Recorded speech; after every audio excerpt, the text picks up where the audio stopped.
Hello and welcome to the Arcade Era Power Hour, episode 9, I think it is. Let's go with that. Yeah, let's go with that. Where today, Milo and I being I am Gibbon and Milo being Milo, I hope. For now? For now. Yeah, that's subject to change. I'll notify you if it changes. Okay. We will be talking about not really something tangential, and we're going to be explaining why it's not tangential. We're going to be talking about Doki Doki Panic and Birdo, among other things today. So. Yes, if you've ever gone to dkgerda.com and looked at the games list, then it's listed right there under drone cameo games, and we're going to get into what that specifically means and what spins off from that. Yeah. But first, we have some news. Yeah, we recorded our last episode in the last decade. It was actually 3 months ago. Yeah. In October. And since then, there's been some Pauline activity in Mario Kart Tour. Has, yeah. It's good to see more of her, although the circumstances are a little nah. Yeah, I don't think we're considering doing a full episode on Mario Kart Tour, but Gibbon did an episode of the conversation for DK Vine with Heil, where they covered the game pretty extensively. So go and listen to that if you want a more in-depth look at it. We will try to remember to link that in the episode description. Good idea. Yeah, you guys were pretty down on it, which is fair. I'm pretty up on parts of it and pretty down on the rest of it. Sure, yeah, that makes sense. Like, it definitely has its good points. It's I think the core gameplay, divorced from all of the trappings surrounding it, is a really good implementation of Mario Kart on phones. I agree. It is, however, the most egregiously microtransaction and gotcha-riddled little piece of scuff I've ever seen. It's pretty bad with the monetization strategies. In particular, the Gold Pass, which is $8 a month. Yeah, there's like 5 different layers of microtransactions. Yeah, this subscription model, I have never seen it on mobile before. And Nintendo's really going all in on it. They're implementing the same thing into Animal Crossing Pocket Camp soon. Yeah. It's the Fortnite model, basically. Fortnite showed that this was a thing that works ridiculously well, and other people have started implementing it, and I guess Nintendo's just like, oh, hey. Money. So we like money. But anyway, Pauline. Yes, Pauline is in the game again, because of course she already is. We had a big party about it when she was first added to the game. We were super excited. But yeah, one of the questionable practices of Mario Kart Tour, in my opinion, is they update with new characters every month, but it seems like most of the time, especially recently, they don't add new characters. They're adding new costumes for characters that have new slots in the character roster.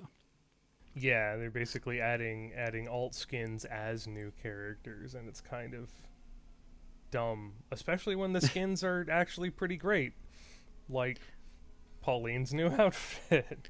Yeah, so for the New Year's tour, which was leading up to New Year's Day, I think it straddled it actually, there was a new costume for Pauline called Pauline open parentheses, party time, close parentheses.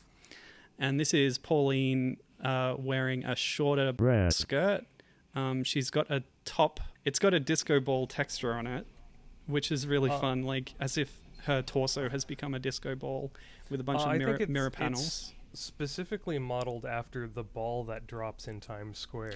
Oh, yeah, that makes sense. Yeah, because it's New Year's party themed. Yeah. And they actually brought back New York Minute, the racetrack for this tour, with some new variations. And let's see, to top off her outfit, her hair it's full of little confetti bits. Whatever.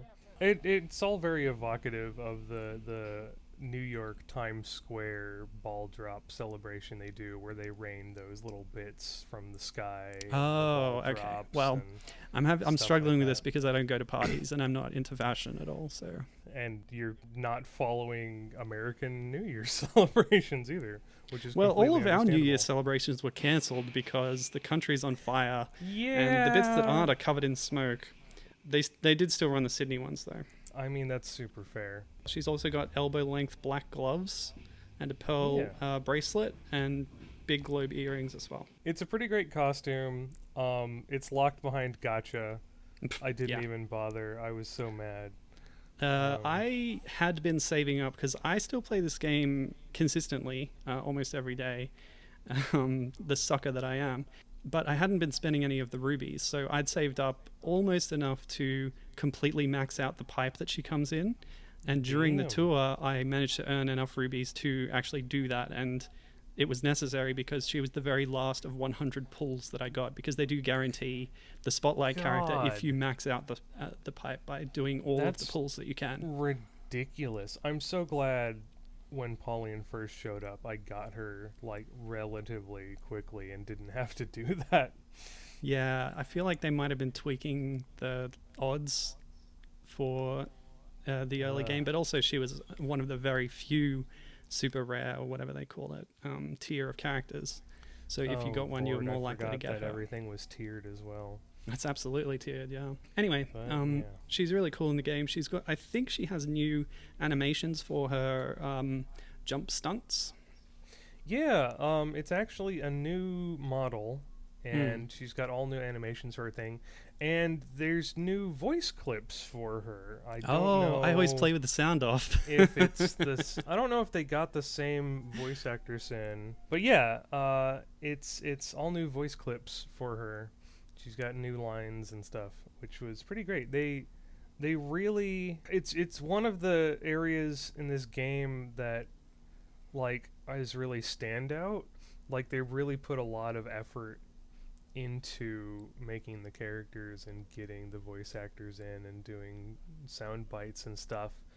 Like they could have easily just ported her model over from something and used Odyssey sound bites, but they didn't. And it's again just such a shame that like this game that has so much effort put into like the gameplay and the character models and stuff is just hampered with all of the monetization that it has. And I think some of the character updates show more effort than others. For instance, the tour after this New Year's tour, the character one of the characters there was so Koopa Troopa's in the game. For the Paris update, they added Koopa Troopa free running, where he has a backwards baseball cap and he does like parkour moves when he does stunts. And for this most recent tour, they added a variant of free running Koopa Troopa that has a gold shell and a gold hat. Yeah, they're beginning to do that stuff in Dr. Mario World as well. Like the Dr. next two Fire Doctors Mario, are Dr. Fire Mario and Dr. Fire Peach. No thanks. Yeah, and it's like, oh no. Oh, I suppose the other thing worth mentioning is that Pauline Party Time has a new special thing. Does she? Yeah. So the original Pauline had the Lucky 7 as her special item. Yeah. Party Time has the coin box. Oh, okay. Which shoots a whole stream of coins in front of you. Good for getting your combo up. Not the most exciting of special powers. No, they have. I don't think they've really added new special items. All the new characters sort of reuse ones that were already there. I feel like they kind of ran out of them there, because a couple of the characters just have a like spawn a boost ring as like their special power. Yeah, the Koopalings just have completely random ones. Like Ludwig has Rosalina's star ring boosts for no reason. Yeah. Like I said, some parts of the game are really, really good, and others are not.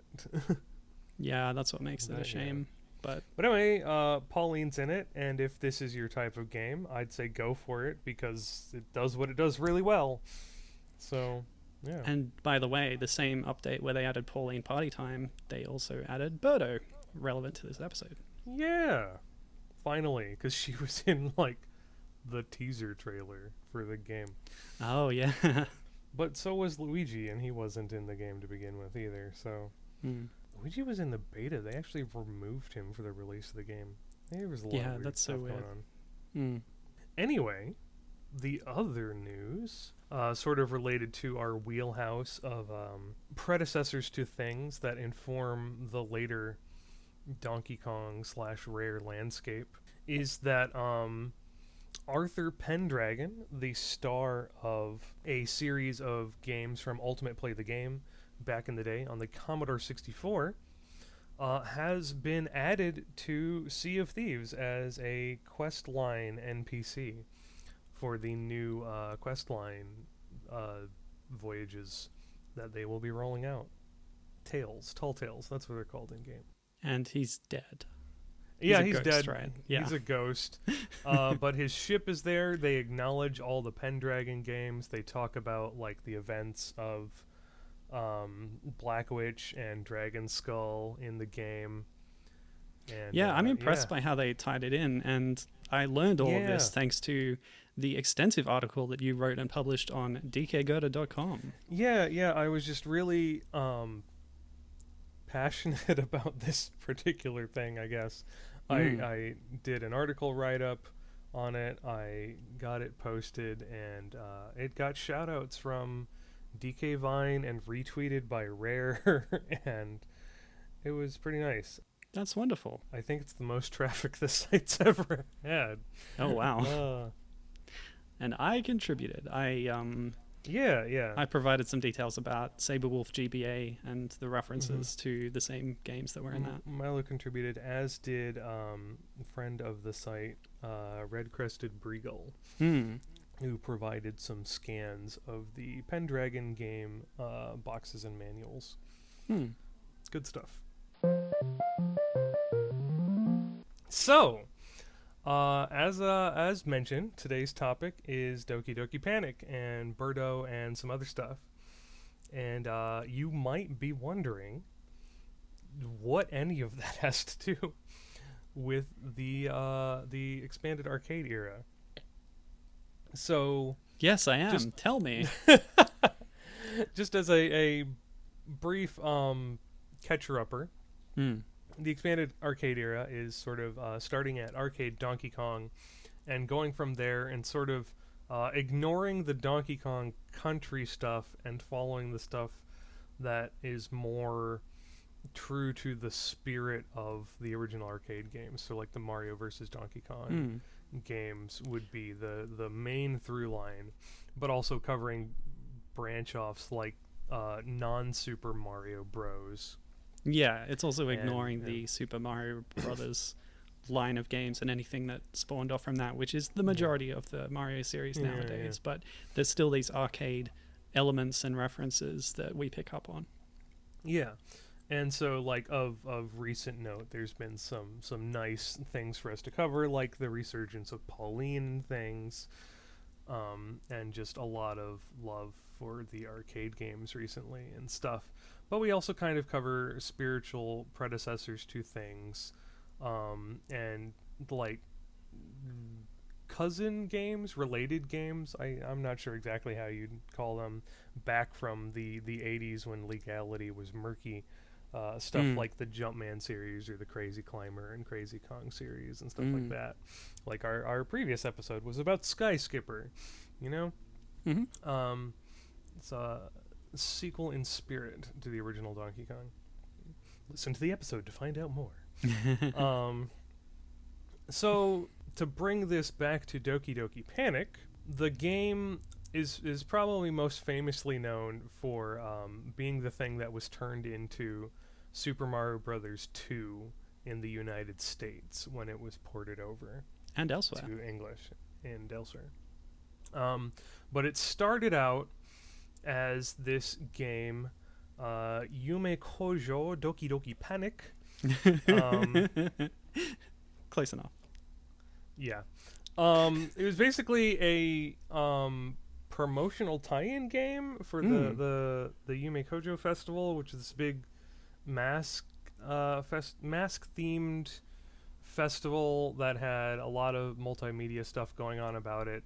And there's not actually a whole lot of information about it on the web today, aside from like archived commercials on YouTube and this game. Yeah, and to be clear, it's not a festival in the sense that it's a tradition but dating back hundreds of years. I believe Fuji TV came up with it, and as a promotion for, I don't know, something. Yeah, they were going for sort of a World's Fair type atmosphere. Okay, sure. Understand. And they had mascots for this festival. Incidentally, Yume Koujou means Dream Factory, so it might be easier to refer to it as that. But they had these sort of Arabian Nights inspired characters, which is a very popular story in Japan thanks to an early translation of those stories back in the day. And that aesthetic informs the game as well in parts. But the odd thing about this game is that it's just full of arcade Mario-isms, sure, as it were. The story that goes around for the longest time was that, did you know Mario 2 isn't actually a Mario game? It started as this other thing. But then the other story emerged in more recent years. Oh, did you know that actually the ideas that were put into Yume Koujou Doki Doki Panic started as concepts that could possibly go in the next Mario game, but then they were repurposed for Doki Doki Panic. Yeah. So you can kind of piece together that they were like in the process of making a new Mario game and then got asked for like, hey, can you do a tie-in game for us? And they were like, well, we've got this, started thing that we could just swap some of the art out on and finish. Yeah, so the current understanding of it is that it started as sort of ideas for a Mario game, turned into a not Mario game, but then was completely overhauled back into a Mario game again. Yeah.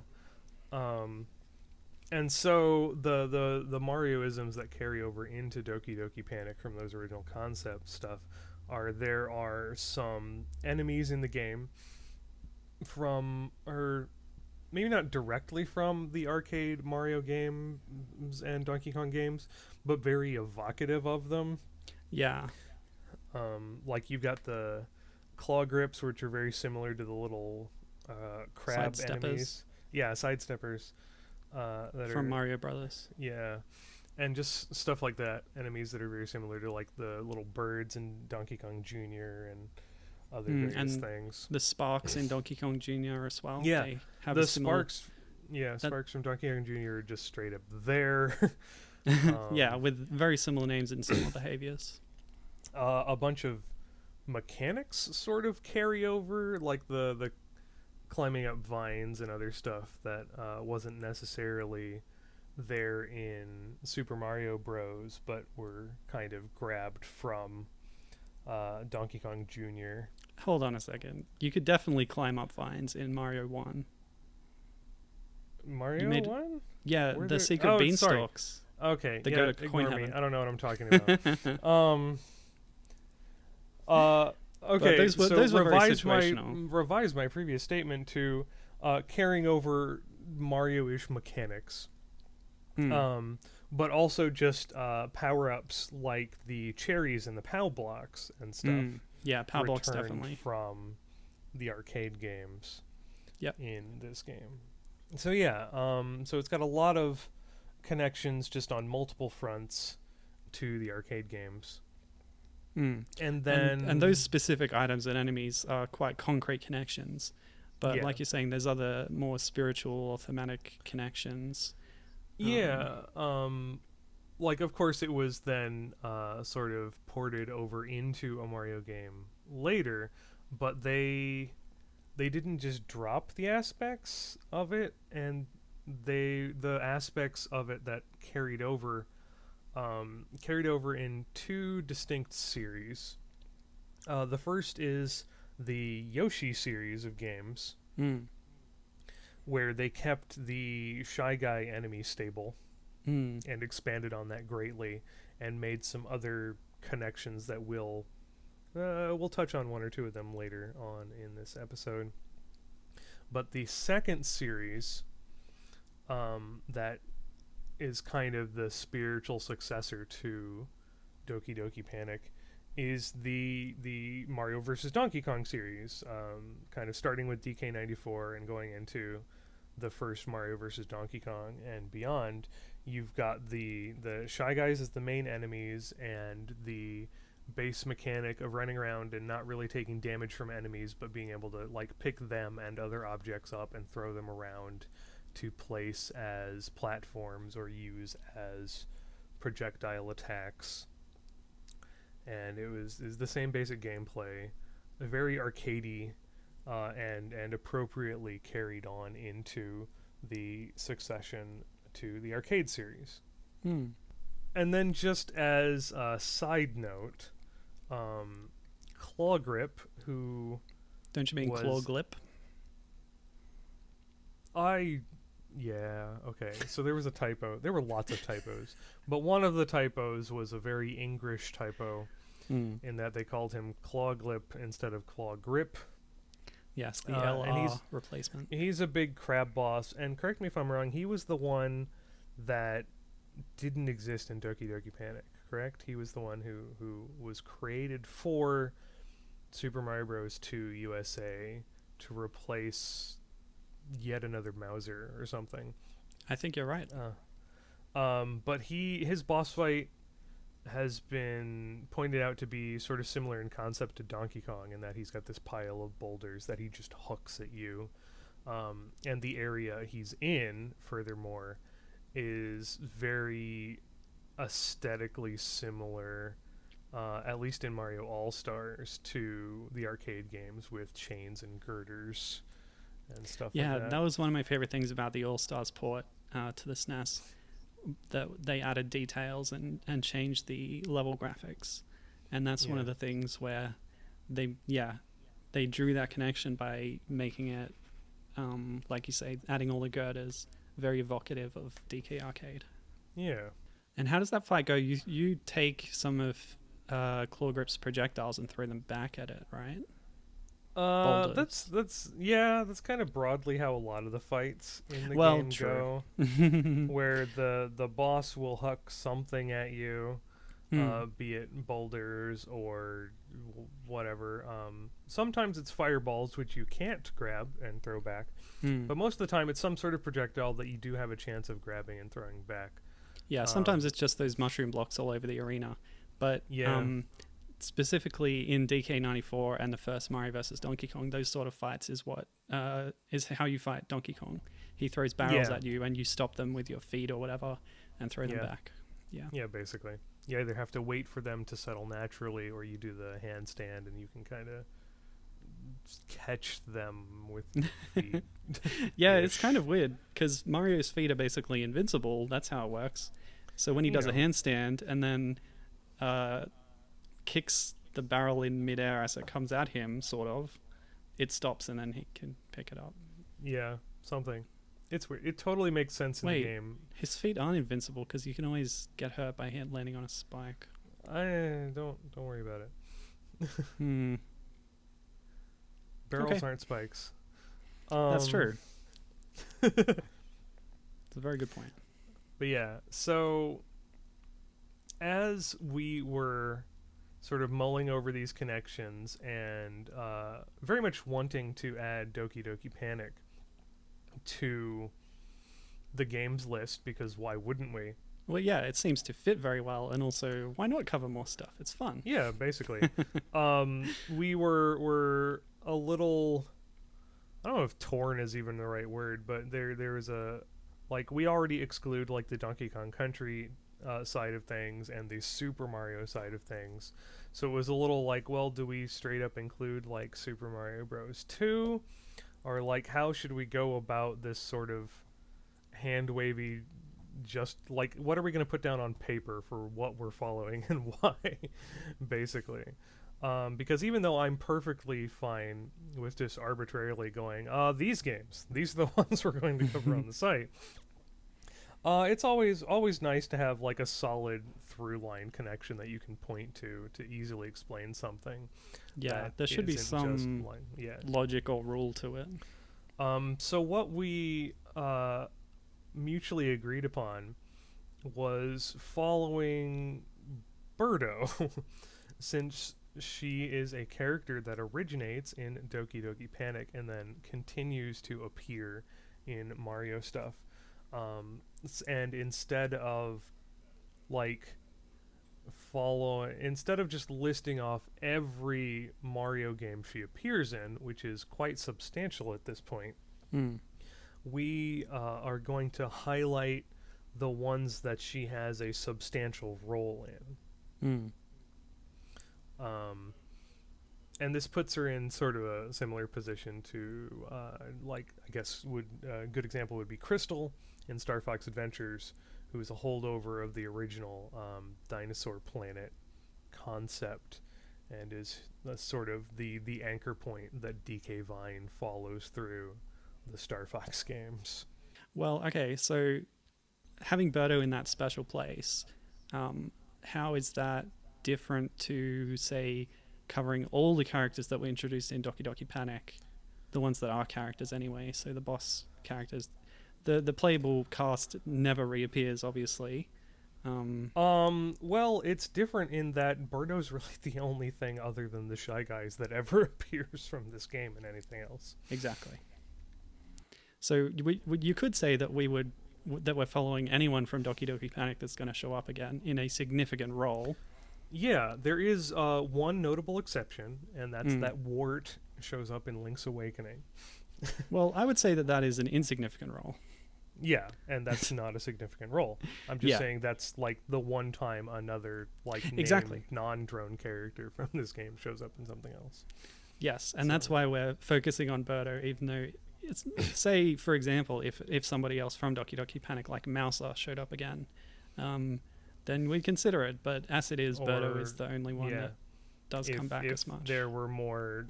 If another Dream Factory game got made with the playable characters, we would totally go in on that. Sure, yeah.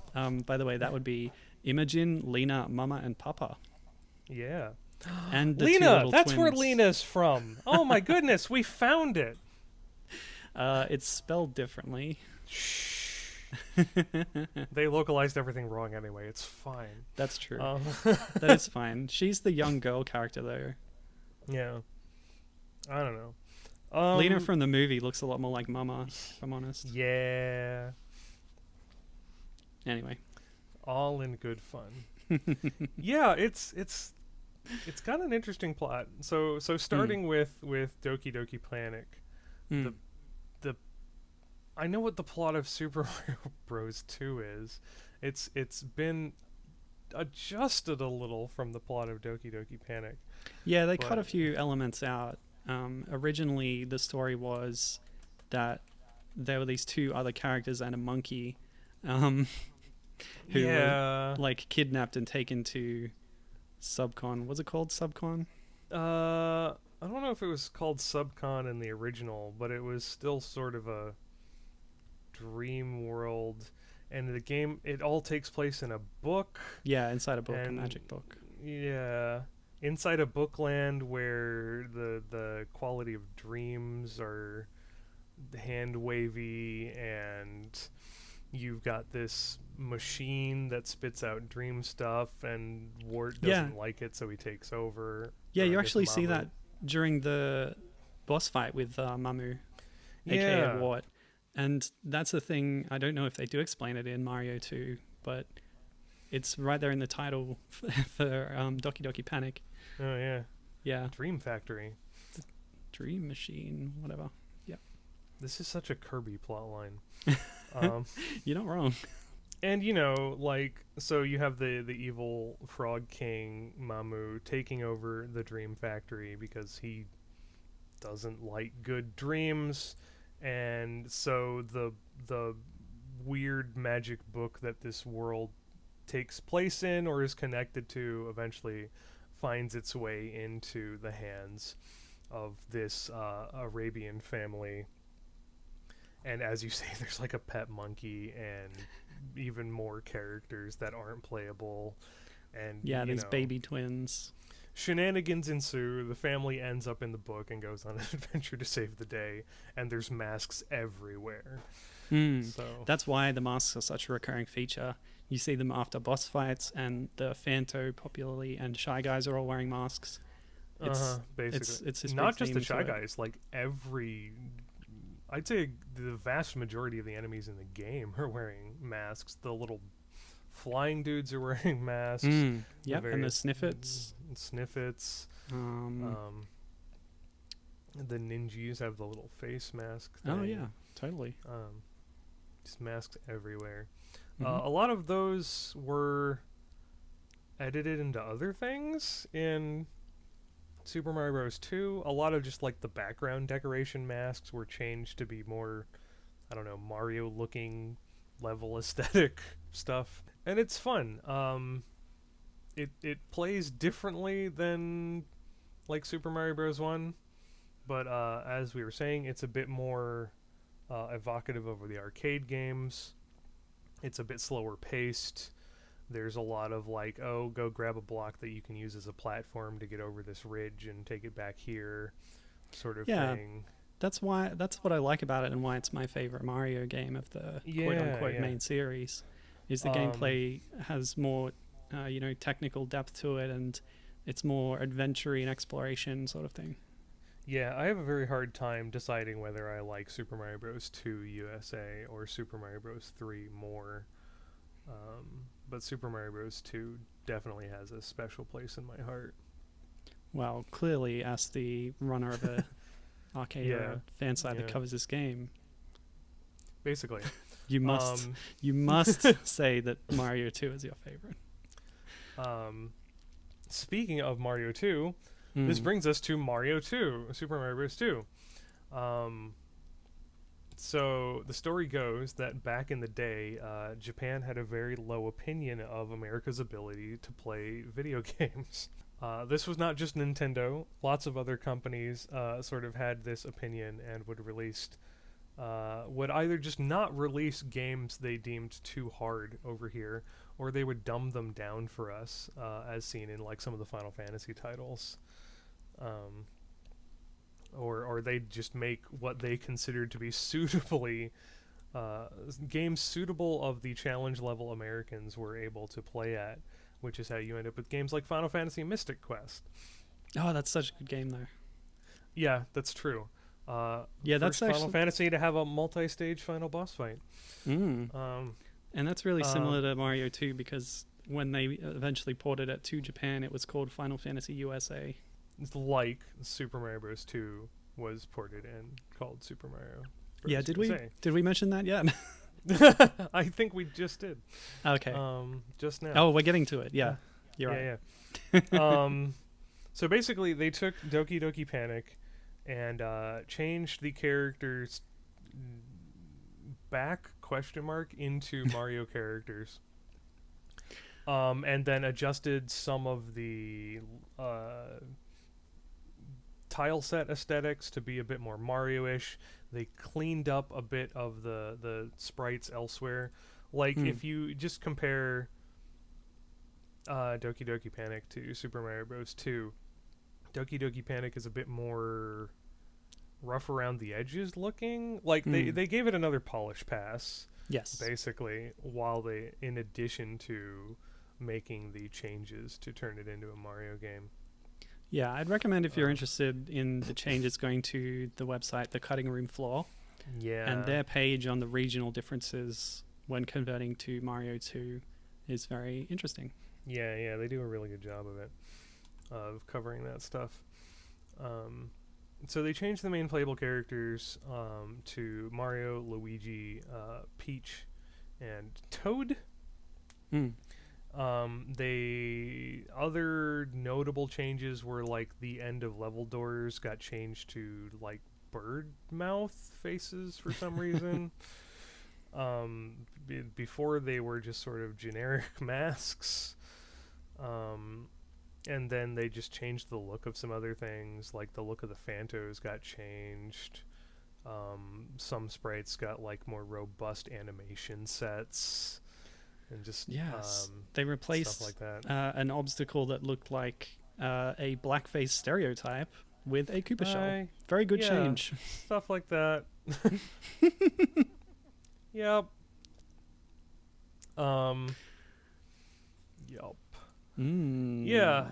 Mm. And yeah, as we said, it's a very, very good, if different, Super Mario Bros. Game. I'd highly recommend playing it. I don't know. Some people care for it, some people don't. One of the good changes they did was you could complete the game while switching characters. In Doki Doki Yes. Panic, as I found out, to get to the ending, you have to play through the entire thing with all 4 characters, but you could swap however you wanted in Mario 2. Yeah. And including Princess Toadstool and Toad as extra characters is a really good feature that the series never really went back to until Mario 3D World. Yeah. Mario 3D World in general was basically a spiritual successor to this, and I don't know why they didn't just go all in on that. Well, I do. It's because Nintendo doesn't allow itself to get away from the basic Bowser ruins everything setup these days. But boring. Yeah. Yes. But we sort of cover Super Mario 3D World already because it includes, as a sub-game, Luigi Brothers, a conversion of Mario Brothers Arcade. Yeah. Yeah. But it also sees the return of things like the cherries, although repurposed into the new double cherry power-up, which is a great power-up. I like the uniqueness of it. And the POW blocks are back, and it's also like Super Mario Bros. 2, just got a bunch of great sort of throwback to arcadey aesthetics. So, as we kind of mentioned in passing, it was one of the games that got a Super Nintendo port in Super Mario All-Stars, and they spruced up the graphics in level 3. They gave it a bit of a visual overhaul and made some adjustments. Like we said, like Claw Grip's area is now a lot more evocative of the Donkey Kong and Mario Bros. Arcade games, among other things, and gave that a nice spruce up, but not really much otherwise of note. It was also one of the games brought over to the Satellaview system. Yeah. What a crazy thing that was. So this is a Japanese accessory for the Super Nintendo, Super Famicom, that could receive satellite transmissions.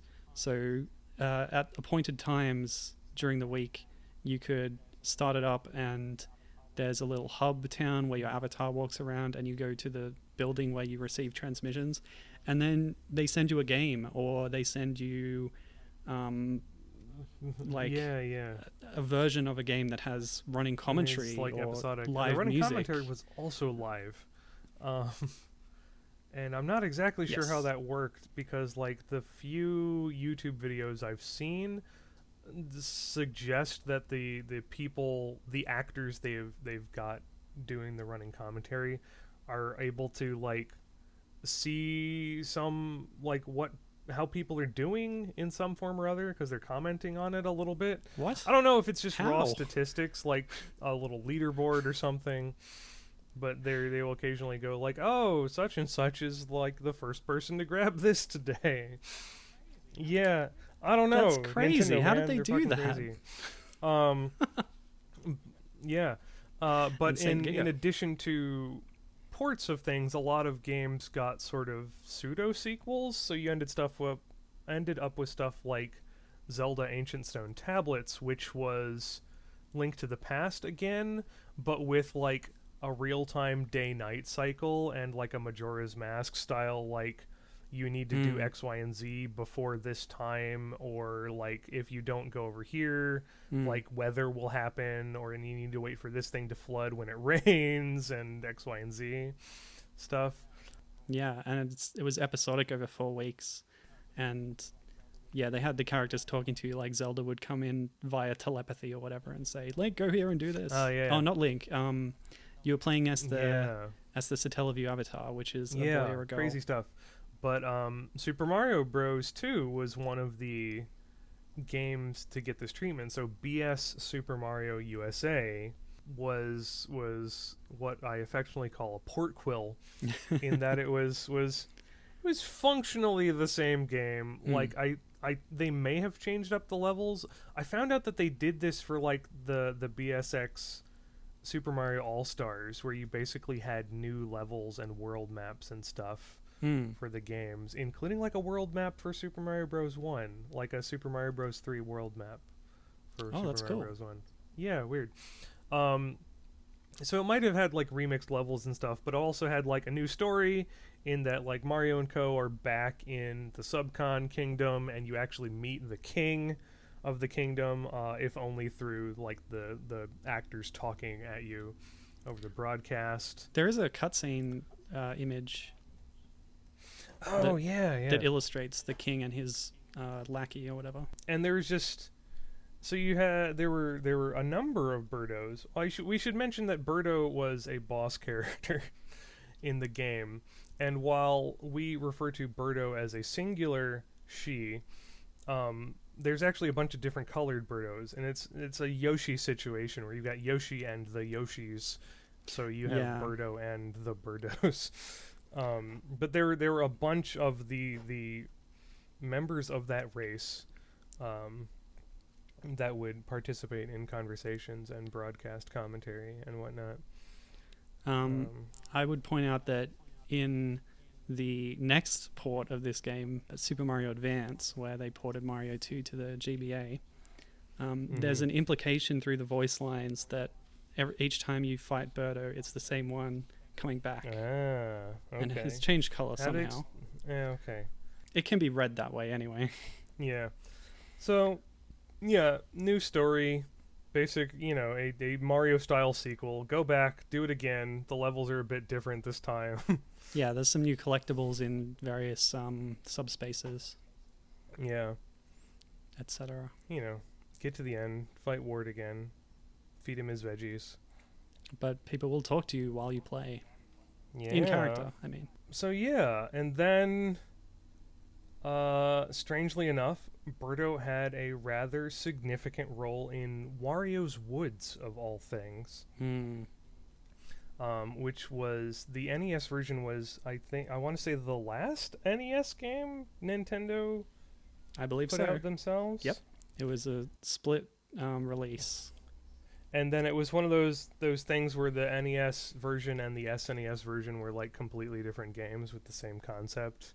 Yeah, they have a whole different roster of bosses, which is odd. Yeah, it's a very Sonic the Hedgehog sort of situation. Yeah, it is, actually. But either way, part of the core gameplay is once again sort of a spiritual follow-up to Super Mario Bros. 2, where you're playing as Toad, and you're running over these enemies that you can kind of pick up stacks of and rearrange in puzzle format. Yeah, it's interesting in that it's a falling block puzzle game where you match the colors of things that are dropping down, but it's also a platform action game because you're running around the screen as Toad picking up things and dropping them.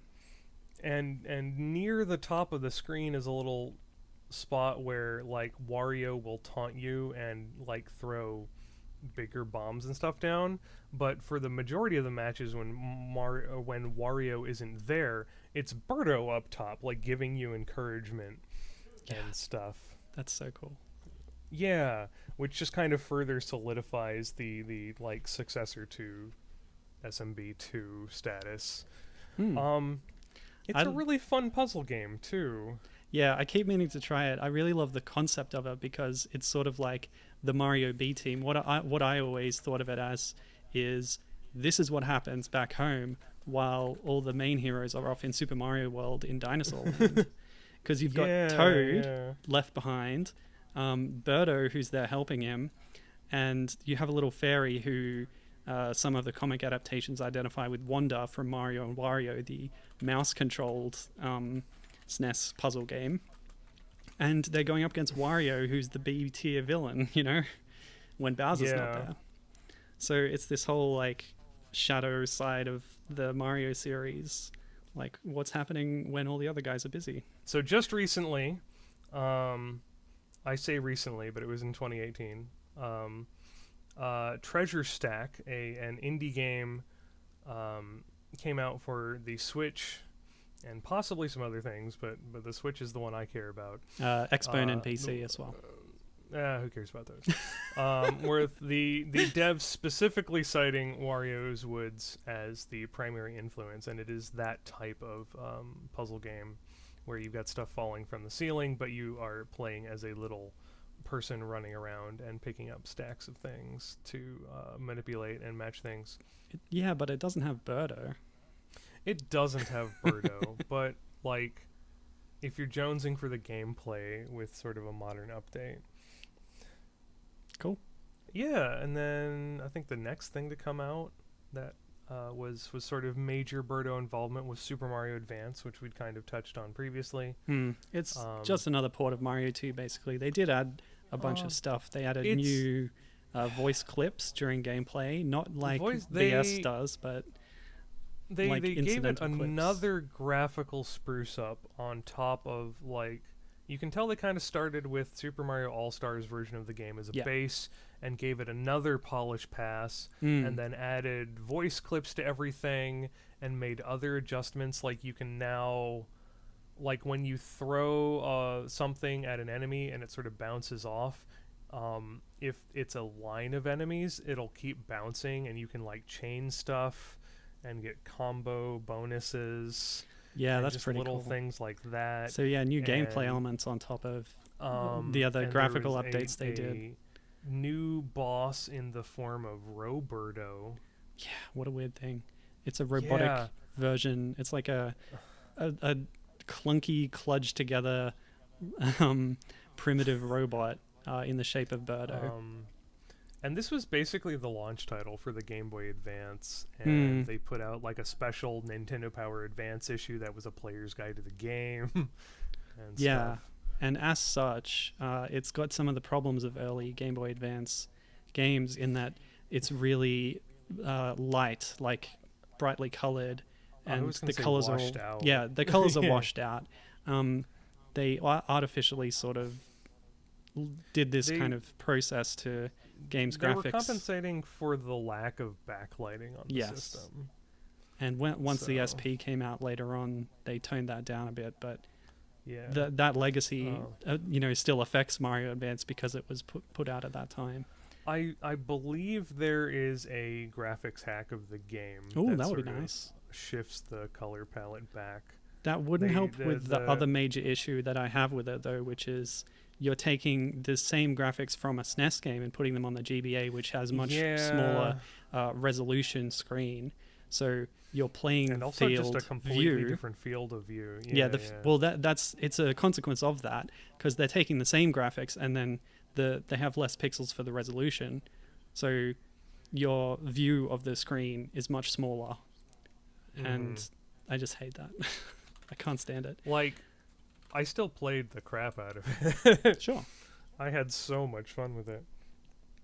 And aside from the resolution issues, I almost want to say it's sort of like the definitive edition of the game. Yeah. I don't know. It seems that way, which is why the aesthetics, not just the graphics, but also the sound, have been downgraded in this way. It's very vexing. Yeah, it's pros and cons. It's really fun, though. If you can find it, I wouldn't pass it up. Well, it was released on the Wii U. Oh, was it? Oh, cool. Yeah, Virtual Console. I don't know. I've still got my GBA copy. Sure. So there's two other games that are already covered by the site, actually, because they have other kinds of arcade references in them. Yeah. So in Super Mario RPG and in Mario and Luigi Superstar Saga, Birdo appears during the plot as a sort of mini-boss enemy and has some dialogue and stuff before just leaving. So later RPG games don't have as significant a role for her, but both of those ones. She still pops up in like the Paper Mario games, usually for like a scene and like a song and dance number, and then leaves. Yes. I know. Sticker star. And then as Milo mentioned, Super Mario RPG has some other arcade references in it. like the chained Kong enemies and some other things here and there, and then Mario and Luigi Superstar Saga similarly has you fighting fighter flies as you go through some sewer areas. Mm-hmm. So, little stuff like that. Nice connections. Yeah.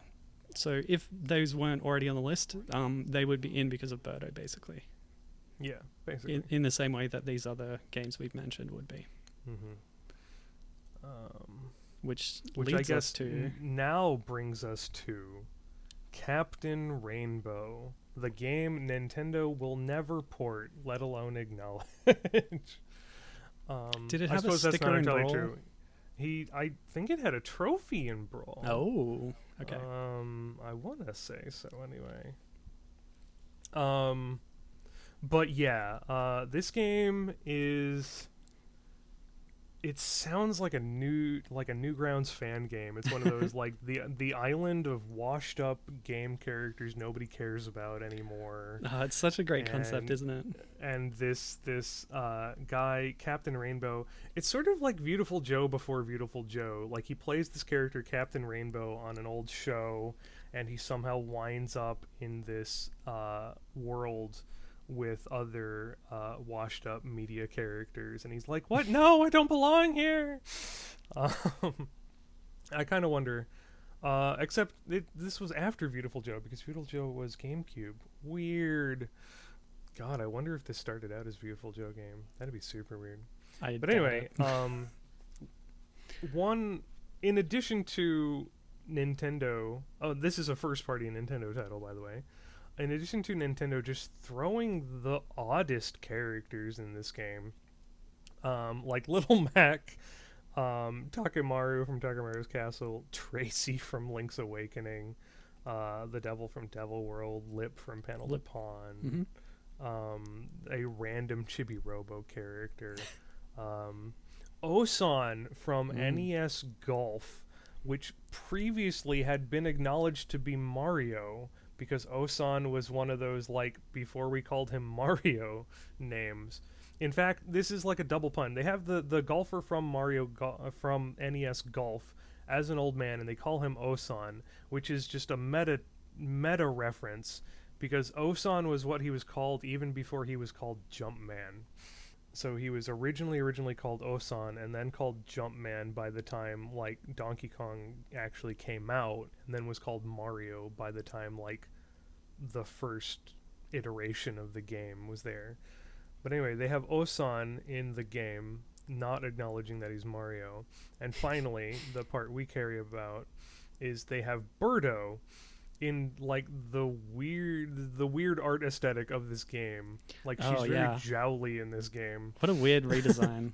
Yeah, but, like, everybody kind of gets a weird redesign in this game. Absolutely.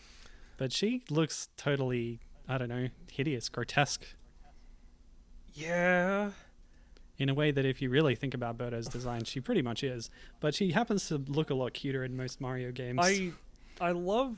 Like, it's a pretty straight translation of the concept art they show in the concept art gallery, and I love the concept art. I just don't think it translates to 3D well, if that makes any sense. Sure, yeah. Like, she looks very much like this Birdo would be right at home in that Super Mario Bros. Anime movie that happened, you know? That sort of artwork. Anyway, this is set... I guess in the future, because Birdo's like old. Everybody is old. Yes, they're all old and out of shape and washed up, like you said. Yep. And which I guess you can sort of account for Birdo being a little chubbier and jowlier as she has aged. Sure.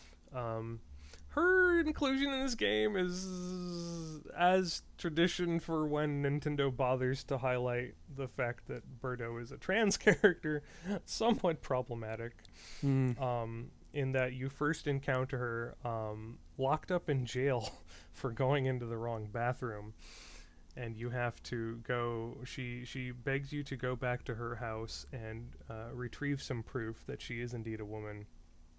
And you have to grab a unspecified mosaiced out item and bring it back to the police station At which point the chief looks at it and goes, "Oh God, yeah, there's no way a guy would own one of those. You're free to go, ma'am." Yeah. That's so bad. But she spends the rest of the game just sort of being around and sort of playfully flirting with Nick, the guy who plays Captain Rainbow, and being a supporting character. And she'll do some singing and stuff too. But yeah, it's just a really weird place for her to show up in, basically. Yeah, I guess all the whole misgendering and gender essentialism stuff is put on the part of this villain character who is a sort of bumbling idiot. Yeah, it's more the fact that it's all played for laughs. Yeah, that's the main problem that comes back a lot with Birdo and other trans characters in media is playing it off as a joke, and it's a really kind of gross part of the character's history that's kind of off-putting if you look into it.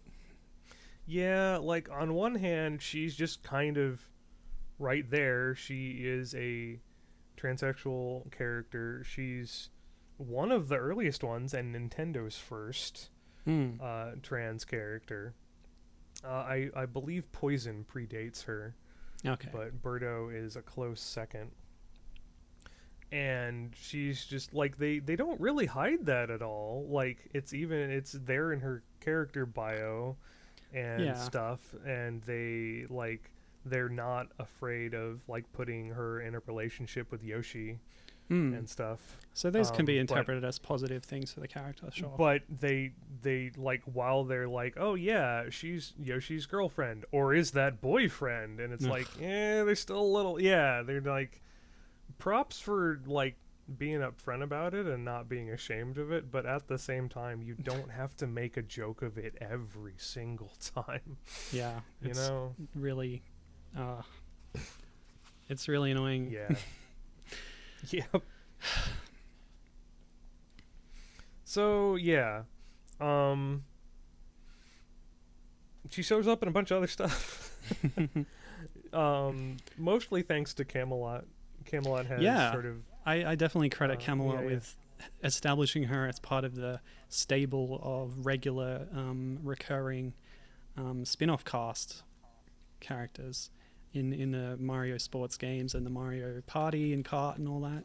It really started with Mario Tennis 64, and that's also the time when they started partnering her up with Yoshi, so that association really fits really well. They came from completely different games and different ends of the series, but they come together because they're both dinosaurs, they both have weird things with eggs. But yeah, anytime when a game is explicitly themed around partnerships, like Mario Kart Double Dash or Mario Party 7, Birdo gets paired up with Yoshi in those as well. Yeah, basically.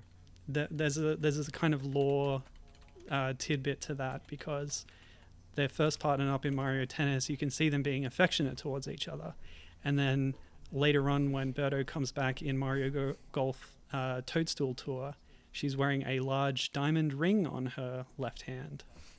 Yeah, she is. Mm-hmm. So they got hitched. Presumably. Either that or it's like an engagement, or, I got you a ring. Oh, but then they never actually got married. I don't know. Like, characters don't get married, except Bowser and Peach, who've been married like 3 times. They're one of those couples that divorces and gets back together all the time. Yeah, it happens. But, like, that's definitely not the focus of the Mario series, so it's fine that they didn't really cover it or establish it. They're a canon couple. Yeah, I'd say so. But as we said earlier, Birdo has a lot of appearances in a lot of different Mario games, but we're not going to cover them per se on the site. Yeah, just highlighting it. She appears in pretty much every sports and spin-off. Well, not all of them, only the good ones. Oh, yeah, fair. And what I'm saying is they're good because Birdo's in them. Mm-hmm. I can't deny that. Mm-hmm. Like they're the good ones, and Birdo's there, and causality tells us. Yes. Like she's in Strikers, where they give her the same uniform and armor sort of stuff that they give to everyone else. She's in Hoops 3-on-3, which is the best Mario sports game. It really is. She's in some of the Mario Party games, some of the Mario Kart games, but not the recent ones. Yeah. They dropped her. She comes and goes. She's probably, like, considering she predates Yoshi. Oh, that's a good point. Yeah. She shows up a fairly decent amount. Considering that I don't know. Would you say she's the most prominent, like, recurring cast member that's not like a full-time cast member? I think she definitely shows up more than Daisy does. Ooh, really? You think so? I don't think so. Well, like, Daisy's relegated to just the sports games. Birdo shows up in way more than that. And Birdo's had, like, prominent game roles in other stuff. So I'd put her on a higher tier than Daisy, personally. Oh, I can't agree with that. I mean, just because Daisy has a movie about her.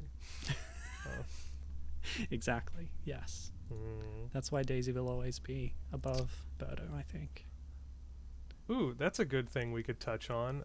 There is one character in one scene of Super Mario Bros. The movie that the fan community has kind of banded together to go, yep, that's Birdo. That one, right there. And I think it's the woman with the egg in the stroller. Yes, my baby, my baby. Yeah. That you see her when they first arrive in Dino Hatton, and some mugger comes up and is like sniffing around her egg, and she's like, "Don't eat my egg!" Hits him with a something or other. Yeah.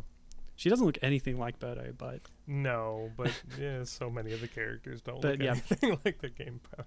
That's totally true. But just the fact that associating her with eggs, it's like, yeah, that works well enough. Yep, sure. Why not? Yep. I wanted to ask you, because we've been calling her Birdo this whole time, but her very first appearance in the instruction manual says that her preferred name is Birdetta, implying that Birdo is like her male name and Birdetta would be her chosen name as a female. Do we know what the Japanese manual says about that? Yes, we do, actually. Like that really sounds like the localization team just having a laugh to me. Well, as far as I know, so her Japanese name is Catherine Kyasarin, and as far as I know, the Japanese manual says that this character's name is Catherine, but they'd prefer to be known as Kathy. Okay. Which is odd, because Catherine is already a female name. So I'm just saying, like, my name's Catherine, but you can call me Kathy. I don't know. I like that better. Well, it sidesteps the whole misgendering aspect, definitely. It definitely does. I wonder if it's a case of, like, Birdo is the species and the particular Birdo that we have been following throughout the series is Catherine. That's interesting. I'd be willing to entertain that notion. As far as the entire rest of the series is, they kind of ignore that for every other game and just call her Birdo. Yeah. So I figure it's a good enough name if every other source is always calling her Birdo. Yeah. I found a couple other references because she has a dialogue line in Mario & Luigi Superstar Saga where she says, "Don't call me Birdo, call me Birdie." So that's kind of referencing back to that original line in the manual. And I'm not sure what that line was in Japanese, but it's a similar kind of concept, maybe. You want to have some other alternate names? Sure. In Super Mario RPG, before she hatches from the egg during her boss battle, the egg is given a name as Shelly. Oh, so it is. Yes. In Japanese, they just call it like strange egg or something. And in most regions, her name is either a variation on Birdo or Catherine, but Italy has their own unique localization where she's known as Dragella, a combination of dragon and the common female name-ending bit, Ella. I guess that's the closest we're ever going to get on some sort of definitive statement on what the hell she is. Well, at one point I was considering whether she's like the same or similar species to Yoshi, and whether there's some kind of dimorphism. Can we talk about how her character model has become flanderized over the years? Yeah, in what way? Well, so if you look at her original, like, Doki Doki and Super Mario Bros. 2 art, she's got, like, a normal snout, and she just opens up to spit the egg out. But that, like, single frame has become her look, where she just has this permanent tube face. Yeah, the tube face is so weird, and it just doesn't work when you stop and think about it for half a second.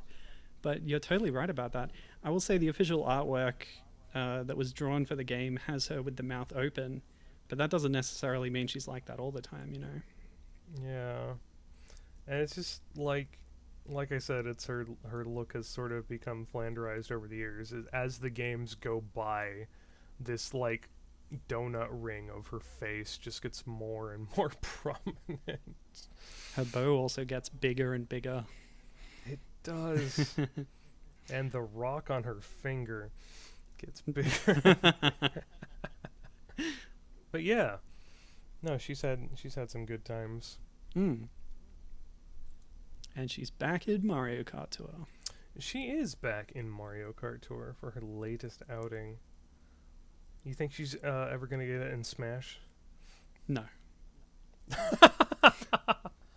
Shut down. I guess technically she's already in the SMB2 stage. Yeah, she's been in since the 64 iteration in Mushroom Kingdom 2. Yeah. So I guess she's in that respect, but I was talking more playable wise, or even just an assist trophy or something.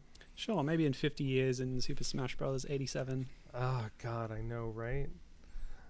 Lordy. Although the rate they make Smash games, we'll get Smash 7 in like a decade or something. Yeah, that's true.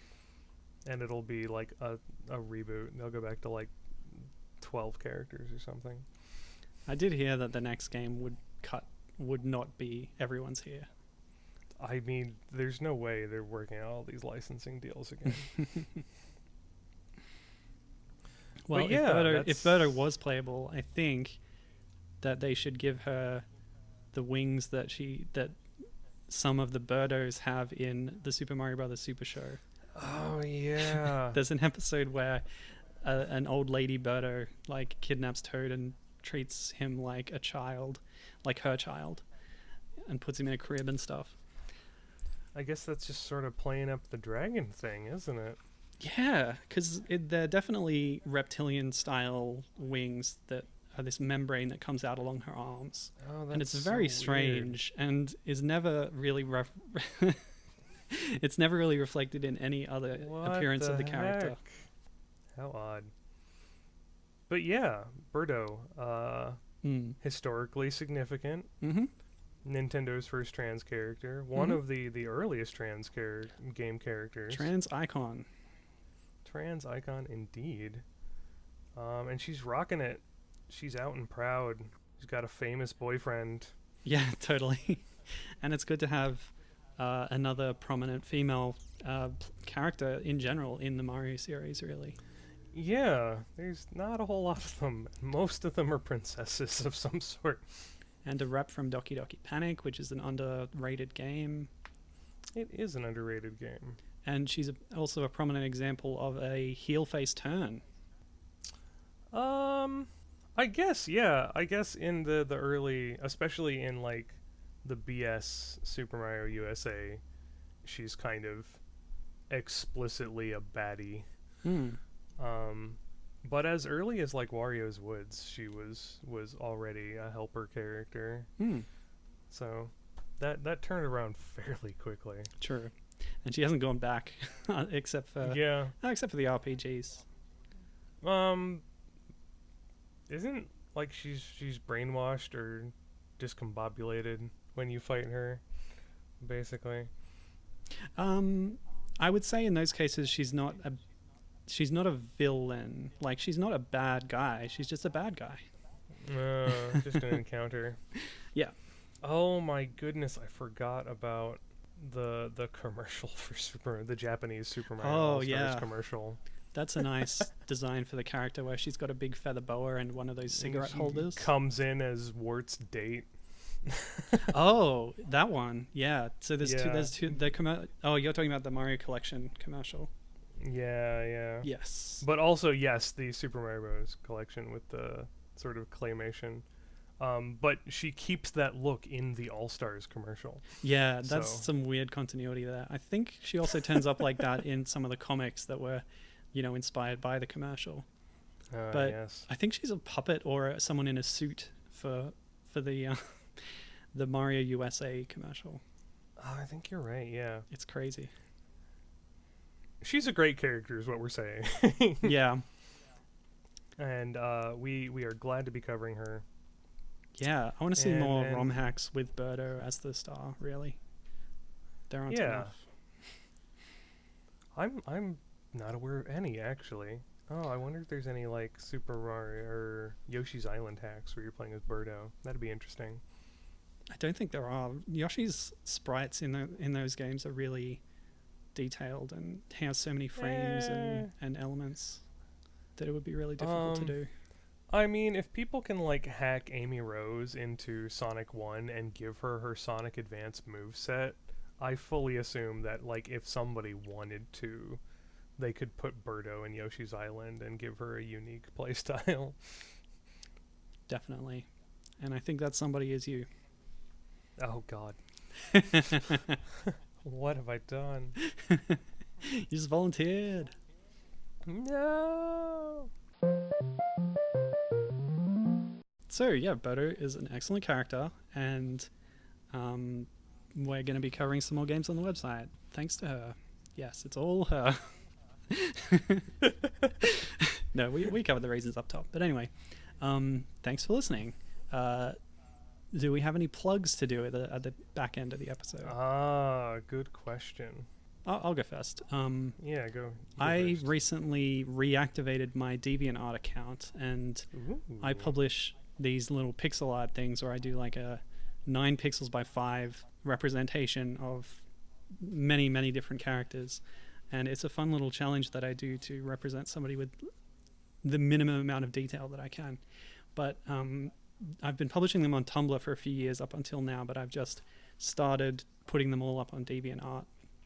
So check that Excellent. out. I'm MiloScat on DeviantArt, and I think I've drawn Birdo maybe twice for the rosters of Super Mario Strikers and Mario Hoops 3-on-3, but I haven't got around to putting those on DeviantArt yet. It's a slow process.